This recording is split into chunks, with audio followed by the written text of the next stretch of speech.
రీసెంట్‌గా నేను చాలా మందితో మాట్లాడుతున్నప్పుడు గానీ, కొత్త కస్టమర్స్, పాత కస్టమర్స్ ఎవరితో నేను మాట్లాడుతున్నప్పుడు గానీ, ఫ్రీక్వెంట్‌గా నాకొచ్చేవి వీళ్ళు ఎక్కువగా డిఫరెంట్ యూట్యూబ్ ఛానల్స్‌ని, ఇన్‌స్టాగ్రామ్ ఛానల్స్‌ని, డిఫరెంట్ ఇన్‌ఫ్లుయెన్సర్స్‌ని ఫాలో అవుతున్నట్టుగా తెలుస్తా ఉంది. ఫాలో అవ్వండి తప్పు కాదు. తెలుసుకోండి తప్పు కాదు. బట్ అందరిని నమ్మి అన్నీ ఫాలో అయిపోతే ఎటూ చెందరు. ఎటువంటి ప్రయోజనం ఉండదు. ఎందుకు ఈ మాట చెప్తున్నానంటే, ఉదాహరణకి నేను నాకున్న అవగాహన లేదా నా యొక్క అభిప్రాయ ప్రకారం గోల్డ్, సిల్వర్ పడతాదని నేను చెప్తాను. కానీ XYZ పర్సన్ తనకున్న పాయింట్స్ బేస్డ్‌గా పడిపోదు, పెరుగుతదని చెప్పొచ్చు. డిఫరెంట్ ఫ్యాక్టర్స్ తీసుకుంటారు కదా! అప్పుడు మీరు ఎవరిని నమ్ముతారు? అంత సంఘర్షణ ఎందుకు అవసరం? ఎవరో ఒకరు ఒక ఎక్స్‌పీరియన్స్ పర్సన్ ఎవరైతే మోస్ట్ అక్యురేట్ అనాలిసిస్ ఇస్తా ఉన్నాడో, ఎవరైతే మీకు అడ్వైజరీ సర్వీస్ ఇస్తా ఉన్నాడో వాళ్ళ మాట మీరు వినాలి కదా!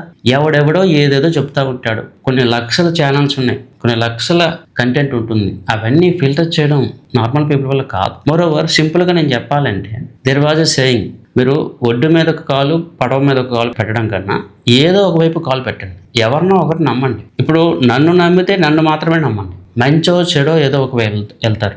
ఇంకెవరినో నమ్మితే వాళ్ళే నమ్మండి. నన్ను నమ్మొద్దు. అటు ఇటు నమ్ముతామంటే ఇటు కాకుండా అయిపోతారు. ఎందుకు ఈ వాస్తవం చెప్తున్నానంటే, చాలా మందిలో నేను ట్రాక్ చేస్తూ ఉన్నాను, అర్థం చేసుకుంటా ఉన్నాను. వీళ్ళు ఎక్కువ కంటెంట్ చూస్తూ ఉన్నారు. ప్రతిదాన్ని ఆర్గ్యుమెంటు, డిబేటు ఆ మోటివ్‌లో మాట్లాడుతూ ఉన్నారు. నాతో చాలామంది రీసెంట్‌గా మాట్లాడడం జరిగింది. మెజారిటీ పీపుల్‌లో అది అడ్వైజరీ తీసుకొని దాన్ని ఫాలో అవుతామనే ధోరణి వల్ల లేదు. ఎక్కడెక్కడో ఏవేవో పాయింట్లు పట్టుకొని వచ్చి ఆ పాయింట్ల మీద డిస్కస్ చేస్తాం, డిబేట్ చేస్తాం. సో దానివల్ల ఎవరికీ ప్రయోజనం ఉండదు. First of all debates, discussions మన వరకు అన్నెసరీ. అంటే యాజ్ ఎ అడ్వైజర్‌గా నేను అడ్వైజర్ ఇవ్వడానికి ఇంట్రెస్ట్ చూపిస్తా, డిబేట్లకి ఇంట్రెస్ట్ చూపించా.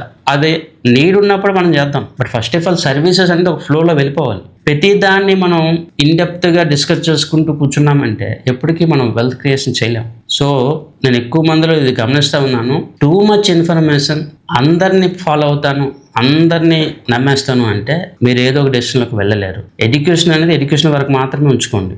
అనాలిసిస్, అడ్వైజర్ అనేటప్పుడు ఎయిదర్ మీరే డెసిషన్ తీసుకోవాలి, లేదా XYZ పర్సన్ అయినా తీసుకోవాలి, ఎవరినో ఒకటి పెట్టుకోవాలి. అంతేగాని టూ మచ్ ఇన్వాల్వ్మెంట్ చేసి అన్నీ ఆల్ మిక్సర్ చేస్తే అది ఎప్పుడు కూడా నాశనం అయిపోతుంది అండ్ లాసెస్నే మిగులుస్తుంది. ఇది చాలా చాలా ఇంపార్టెంట్.